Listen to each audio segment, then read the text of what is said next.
Oluvannyuma lw'ebigezo bya siniya ey'okunaaba okufulumizibwa olunaku olwaleero ng'abayizi 36,467 be baatuula ebigezo bino okwetooloola eggwanga lyonna y'oku ssomero lye yaliko omubaka wa Mukono South mu lukiiko lw'eggwanga olukulu era nga yaliko ne ssentebe w'ababaka abava mu Buganda Johnson Muyanja Ssennyonga. Tusanze abayizi n'abasomesa babinuka masejjere oluvannyuma lw'abayizi baabwe okuyitira waggulu.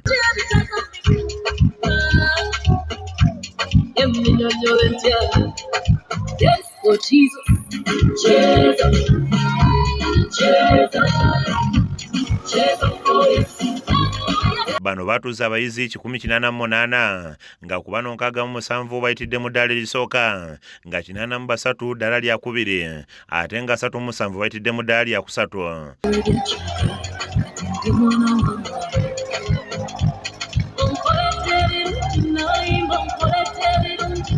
Okusinziira ku mukulu w'essomero lino Henry Sentongosali asiimye Katonda kuba tewali mwana yagudde era nga abalenzi bakoze bulungi okusinga ku baana ab'obuwala yadde nga abaana ab'obuwala be basinze okufuna first grade era nga agamba nti sayansi ziba zikoze bulungi.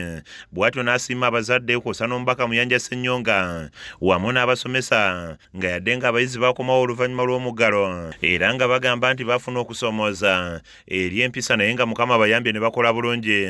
Twebaza Mukama Katonda nti ebigezo byaffe bikomyewo, abaana baffe bakoledde ddala bulungi. Twafunye first grades 68 ne tufuna second grades 83 ne tufuna ne third 37. Teri mwana yafunye fourth, teri mwana yakoze atya. Twebaza Mukama Katonda nti ekyewuunyo ekiriwo abalenzi baffe bakuze bulungi n'okusinga abawala.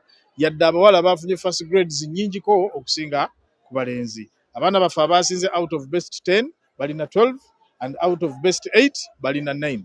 Abayizi baffe bakoze bulungi nnyo. Ssentonga agenze maaso n'ategeeza ng'omwana omulenzi bw'akoze obulungi era nga bo baatuula ne boogera nabo era nga ne ku nsomi empya eby'emikono bo bagitandikirawo dda kubanga kino kikyusa obwongo bw'omwana ssaako n'okubaako ne kyakola okusobola okuvuganya mu katale k'ebweru. Omwana w'obulenzi yeetaaga okufiirwako ennyo. Ebiseera ebisinga ne gavumenti bw'eba ekola efa nnyo ku mwana omuwala neerabira omwana omulenzi, naye abalenzi gye beeyongedde okwefaako n'okwongera okwogera nabo. Ffe wano ku St. John tubawayo sessions ez'ekirenzi zokka.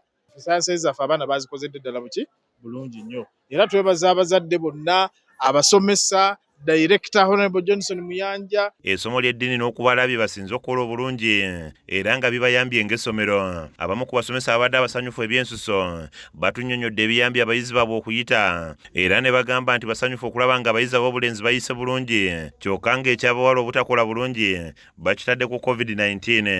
Twebaza Katonda olw'ensonga nti ebintu bingi nnyo bye tubadde tukola ng'okola revision ow'amaanyi n'okubeera nga tulina ba facilitators n'okubeera nga tukola summaries ez'abaana abo nga tubakozesa summaries ate nga tubawa tests nnyingi. Bateekako amaanyi, bakola revision ez'enjawulo era nga bimundaba nti ndi w'amaanyi kamangira nti mu department eyo abayizi bakoze bulungi. Kaweesa Paul yakusakidde eggulu erino ku KS TV Agaleero.